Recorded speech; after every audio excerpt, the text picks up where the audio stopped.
So இதெல்லாம் வந்து அழகாக ப்ரெடிக்ட் பண்ணி அழகாக அடிக்கக்கூடிய ஏரியா.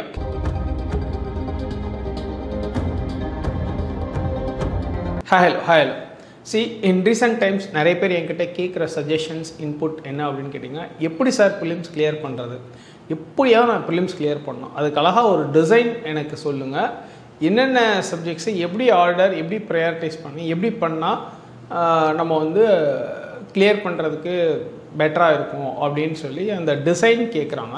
ஸோ இந்த வீடியோவில் அந்த டிசைன் பற்றி தான் ஒரு கிரிட்டிக்கல் அனாலிசிஸ் கொடுக்க போகிறேன். சரிங்களா? ஸோ இப்போ என்னென்னா, இந்த ப்ரிலிம்ஸ் சிலபஸ் இருக்கு இல்லையா, அந்த டாபிக்ஸ் அந்த சப்ஜெக்ட்ஸ் இதை வந்து நான் ஒரு ஆர்டராக லிஸ்ட் பண்ணுறேன். பார்த்துங்க, இதே ஆர்டர் தான், த ஆர்டர் ஆஃப் இம்பார்ட்டன்ஸ். என்னென்னா, ஃபர்ஸ்ட் என்னென்னா polity and IR, right. Then second வந்து பார்த்தீங்கன்னாக்க எக்கானமி, தென் தேர்டு வந்து என்விரான்மெண்ட், தென் ஃபோர்த்து வந்து science and tech, then fifth வந்து ஜியாகிரஃபி, தென் சிக்ஸ்த்து வந்து மாடர்ன் இந்தியா, அண்ட் செவன்த் வந்து ancient and medieval India, right. So ப்ராடாக இந்த சிலபஸை பிரிச்சிட்டோம். அண்ட் இந்த எல்லா டாபிக்ஸுக்கும் ரிலேட்டட் கரண்ட் அஃபேர்ஸும் சேர்த்து வந்துடும். சரிங்களா? ஃபைன். இப்போ எதுக்காக நான் இந்த ஆர்டரில் ப்ரையாரிட்டைஸ் பண்ணியிருக்கேன்னா, let us say the first thing, polity and IR. See, Indian polity, international relations and other related current affairs மட்டும் every year around 28 to 30 questions in total வருது. சரிங்களா? ஸோ இந்த 28 to 30 questions அப்படிங்கிறது அடிக்கிறது ரொம்ப ஈஸி. நம்ம கரெக்டாக ப்ரிப்பேர் பண்ணிட்டு போனோம். அட்லீஸ்ட் இந்த 28 to 30ல் ஒரு 22 23 அடிச்சிடலாம். ஒரு 5 6 அப்படி இப்படி விட்டுட்டாலும் ஒரு 22 23 அடிக்கலாம். சரிங்களா? அண்ட் இந்த பாலிட்டி அண்ட் ஐஆரில் என்ன ஒரு ஆடட் அட்வான்டேஜ், என்ன ஒரு ஆடட் ஃபீச்சர் அப்படின்னு கேட்டிங்கன்னா, பாலிட்டி வந்து அந்த நம்ம லக்ஷ்மிகாந்த் அந்த பேசிக்காக இந்தந்த ஆர்டிக்கிள் இந்தந்த இது அதனோட அப்ளிகேஷன் அப்படிங்கிறது ப்ளஸ் கரண்ட் அஃபேர்ஸ் சென்ட்ரிக்காக படிக்கும்போது நமக்கு வந்து ஈஸியாக ரிட்ரைவல் கிடைக்கும். எப்போவுமே எவ்ரி இயர் எல்லா ஆஸ்பிரன்ஸ்க்குமே இந்த பாலிட்டிங்கிறது ஒரு கேக் வாக் மாதிரி அசால்ட்டாக அடித்து தூக்கிட்டு போயிட்டே இருப்பாங்க. அண்ட் ஐஆர் வந்து ரொம்ப டைனமிக்காக இருக்கும். பட் டைனமிக்காக இருந்தாலும் ஈஸியாக ஹேண்டில் பண்ண முடியும் நீங்கள் கரண்ட் அஃபேர்ஸ் கரெக்டாக கொண்டு போனீங்க அப்படின்னா. ஸோ இது வந்து first priority. And most importantly இந்த பாலிட்டி அண்ட் ஐஆர் அப்படின்னு சொல்லும்போது இந்த கான்செப்ட்ஸ் வெறும் நீங்கள் லக்ஷ்மிகாந்த் அப்படின்னு கிடையாது.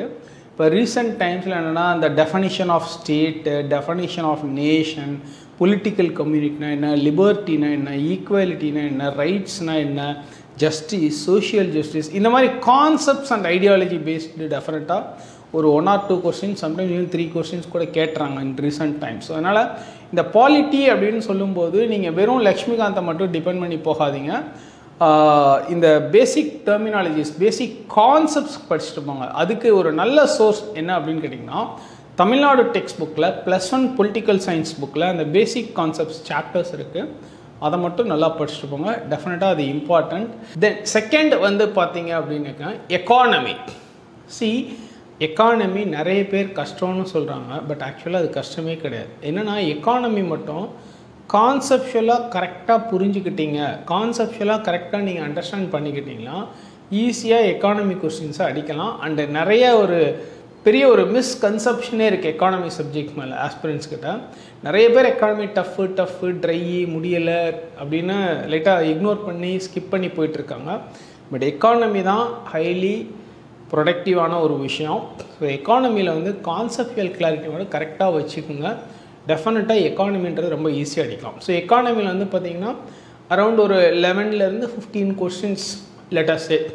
ஸோ எப்போவுமே ஒரு 3-4 கொஸ்டின்ஸ் அப் அண்ட் டவுன் மாறும். ஒரு 11 to 15 கொஸ்டின்ஸ் எக்கானமிலேருந்து வரும். சரிங்களா? அண்ட் இந்த 11 to 15 கொஸ்டின்ஸ்லாம் அட்லீஸ்ட் லெட்டஸ்டே ஒரு 9 or 8 அடிச்சிடலாம்.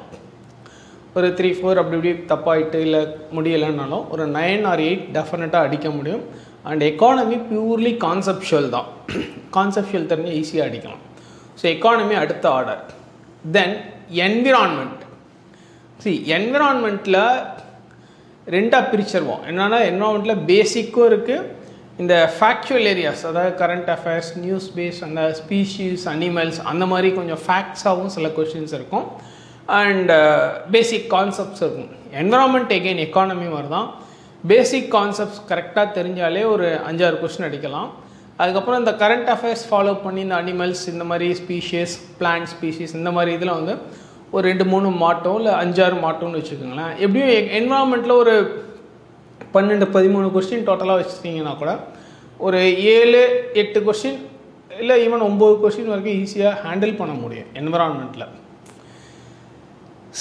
இந்த environment then again science and டெக்கு இது எல்லாமே ஒரே சேம் லாஜிக்.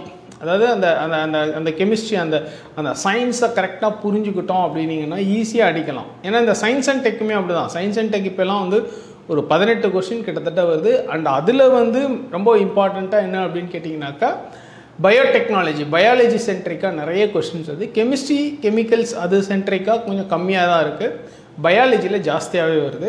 ஸோ இந்த சயின்ஸ் அண்ட் டெக்கில் நீங்கள் இன்வெஸ்ட் பண்ணுற டைம் அப்படிங்கிறது டெஃபினட்டாக ஈஸியாக உங்களுக்கு வந்து ப்ரொடக்டிவாக அமையும். ஸோ இந்த சப்ஜெக்ட்ஸ் எல்லாமே நான் இது வரைக்கும் சொன்ன இந்த ஏரியாஸ் எல்லாமே ஹை ரிட்டர்ன் ஆஃப் இன்வெஸ்ட்மெண்ட் உள்ளது. நீங்கள் எவ்வளோ எஃபர்ட் போட்டு எவ்வளோ டைம் ஸ்பெண்ட் பண்ணாலும் அதுக்கான ரிட்டர்ன் வந்து உங்களுக்கு எக்ஸாமில் டெஃபினட்டாக தெரியும். அண்ட் கம்மிங் டு ஜாகிரஃபியில் வந்து பார்த்தீங்கன்னா அகெயின் அங்கேயுமே என்ன கான்செப்ட்ஸ் அப்புறம் மேப்ஸ் இந்த 2 தான். அதுக்கப்புறம் இந்த மேப்ஸ் அண்ட் பிளேசஸ்மே வந்து பார்த்திங்கன்னா மோஸ்ட்லி லாஸ்ட் ஒரு 1 இயர்க்குள்ளே கரண்ட் அஃபேர்ஸில் நியூஸில் வந்த மேப் கொஸ்டின்ஸ் லொக்கேஷன்ஸ் இன்டர்நேஷ்னல் இல்லை லோக்கல் இந்தியன் நேஷனல் எப்படி வேணால் எடுத்துக்கங்க எல்லாமே வந்து உங்களுக்கு கரண்ட் அஃபேர்ஸ் சென்ட்ரிக் தான். நீங்கள் தனியாக வந்து ஒரு ஆக்ஸ்ஃபோர்ட் அட்லஸ் புக்கை வாங்கி உட்கார்ந்து எல்லா கண்ட்ரிஸ் மேப்பையும் எல்லா இந்தியா ரிவர்ஸு பாலிட்டி எக்கல் எல்லாத்தையும் படிக்கணும்னு அவசியம் இல்லை. கரண்ட் அஃபேர்ஸில் என்ன நியூஸில் வருதோ for example Kaveri river water dispute வந்து நாங்கள் படிக்கிற காலத்துலேருந்து எங்களுக்கும் முன்னாடி ஒரு 40 வருஷமாகவே வந்து அது கரண்ட் அஃபேர் தான். அப்போது எப்போவுமே இந்த காவேரி எங்கே ஆரிஜினேட் ஆகுது, காவேரியோட ட்ரிபியூட்ரிஸ் என்ன, லெஃப்ட் பேங்க் என்ன, ரைட் பேங்க் ட்ரிபியூட்ரிஸ் என்ன, இதெல்லாமே நம்ம தெரிஞ்சுக்கணும். ஸோ பேசிக்காக இந்த river water disputes rivers right then mains இதெல்லாம் ஃப்ரீக்வெண்ட்டாக நியூஸில் வர்ற ஐட்டம்ஸ். தென் பயோஸ்பியர் ரிசோர்ஸ் இது என்வரான்மெண்ட்டும் சேர்த்துக்கலாம். So few of the geography questions என்வரான்மெண்ட்லேயும் கவர் ஆகிடும். ஸோ எப்படி வேணால் மிக்ஸ் ஆகிடும் சரிங்களா. ஸோ இந்த கரண்ட் அஃபேர்ஸ் சென்ட்ரிக்காக இருக்கிற பிளேசஸ்க்கு மேப்ஸ் பார்த்தாலே போதும் ஈஸியாக அடிக்க முடியும். அண்ட் ஒன் மோர் என்னென்னா இந்த இஸ்ரேல் பாலஸ்தீன் இதுவும் எனக்கு தெரிஞ்சு ஒரு 35 வருஷமாக கரண்ட் அஃபேராக தான் இருக்குது. அட்லீஸ்ட் லேட்டஸ்டே இது எப்போவுமே கரண்ட் அஃபேர் தான். ஸோ எப்போவுமே நான் சொல்லேன் இந்த இஸ்ரேல் பாலஸ்தீன் இஷ்யூ அந்த காசா ஸ்ட்ரிப்பு வெஸ்ட் பேங்க் அதை சுற்றி இருக்கிறது அந்த மேப் அதெல்லாமே கரெக்டாக பார்த்துட்டு போயிடுங்க அப்படின்னு நான் சொல்லுவேன். ஸோ இதெல்லாம் வந்து அழகாக ப்ரெடிக்ட் பண்ணி அழகாக அடிக்கக்கூடிய ஏரியா சரிங்களா. இப்போது என்வரான்மெண்ட்டில் ஒரு 13 கொஸ்டின் சொன்னேன். தென் சயின்ஸ் அண்ட் டெக்கில் ஒரு 18 கொஸ்டின், ஜியாகிரஃபியில் ஒரு 11 or 12 questions or sometimes even 15. So இது மட்டுமே கரெக்டாக நீங்கள் பிளான் பண்ணி இதே ஆர்டரில் கரெக்டாக ப்ரையாரிட்டைஸ் பண்ணி படித்தாலே ப்ரிலிம்ஸ் கட் ஆஃப் ரீச் பண்ணிடலாம். நிறைய பேர் இப்போ ஒரு டவுட் இப்போ இன்ஃபேக்ட் அந்த ரெக்கார்ட் பண்ணும்போதே ஒரு ஆஸ்பிரண்ட் கேட்டிருந்தார், சார் ஏன்னா சார் மாடர்ன் இந்தியாவுக்கு பின்னாடி போட்டிங்க அப்படின்னு கேட்டார். த ரீசன் எதுக்காக வந்து நான் மாடர்ன் இந்தியா ஏன்ஷியன்ட் இந்தியாவில் கொஞ்சம் பின்னாடி போட்டேன்னா இப்போ ரீசெண்டாக லாஸ்ட் 3-4 இயர்ஸில் மாடர்ன் இந்தியாவில் கேட்குற கொஸ்டின்ஸ் வந்து கொஞ்சம் ட்ரையாக தான் இருக்குது. அதாவது கரண்ட் அஃபேர்ஸ் சென்ட்ரிக்காக கேட்குறாங்க, பட் என்னென்னா இந்த ஹிஸ்ட்ரியில் வந்து ரொம்ப இருக்குது, நிறைய இருக்குது.